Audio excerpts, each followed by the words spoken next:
The role of NPCs in the ethical debates surrounding the Uvalde school shooting lawsuits.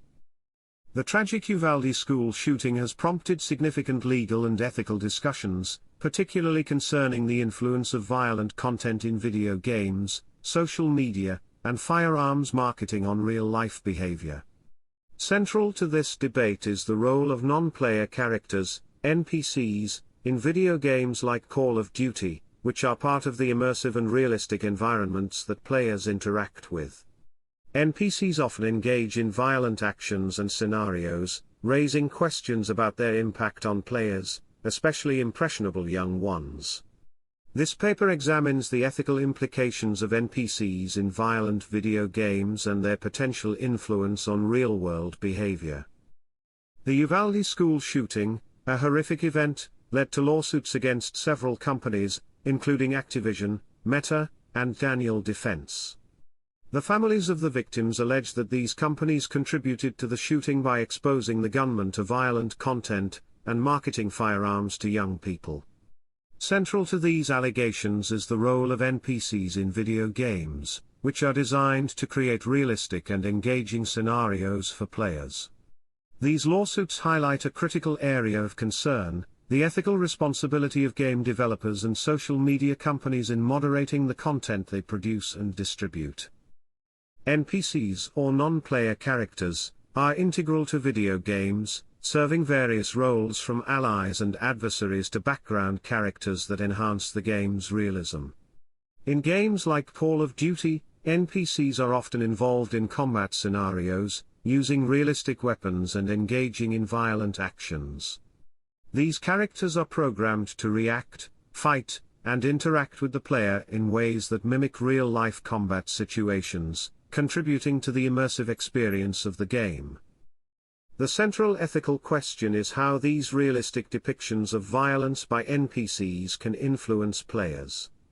Research in psychology suggests that repeated exposure to violent content can desensitize individuals to real-life violence, making them less sensitive to the suffering of others and more prone to aggressive behavior.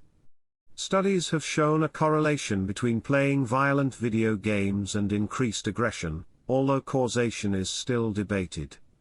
The immersive nature of these games, coupled with realistic NPC behaviors, can potentially reinforce violent thoughts and actions, particularly in impressionable young players.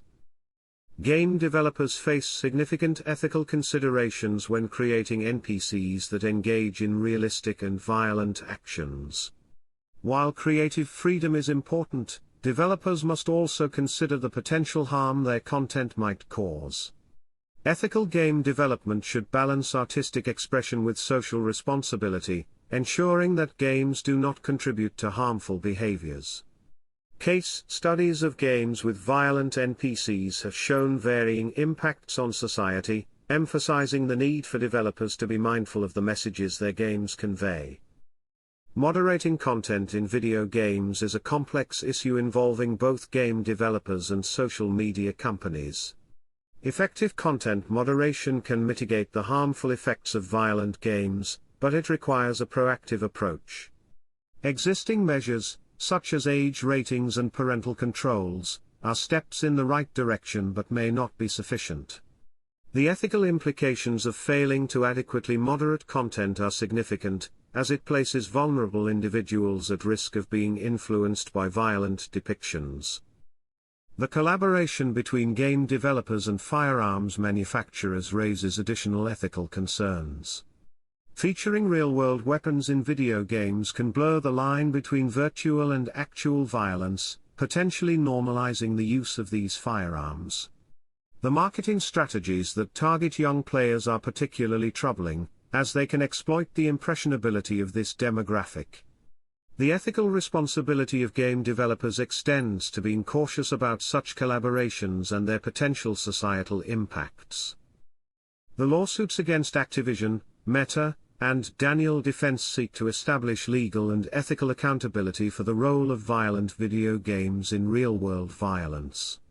Legal precedents in this area are still developing, but the ethical considerations are clear. Companies must be held accountable for the content they produce and how it is marketed, ensuring that it does not contribute to harmful behaviors.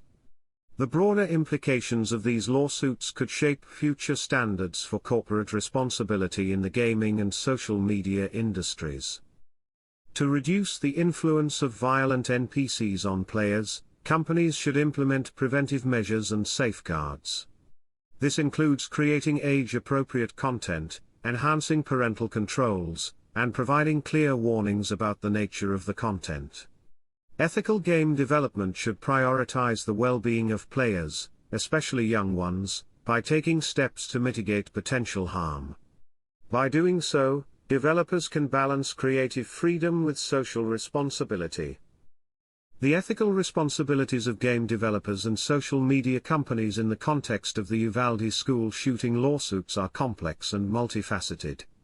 The role of NPCs in violent video games highlights the need for careful consideration of the potential impact on players' behavior. Balancing creative expression with the responsibility to prevent harm is crucial in addressing these ethical challenges. As legal and ethical standards continue to evolve, it is essential for companies to prioritize the well-being of their audiences while maintaining their creative integrity.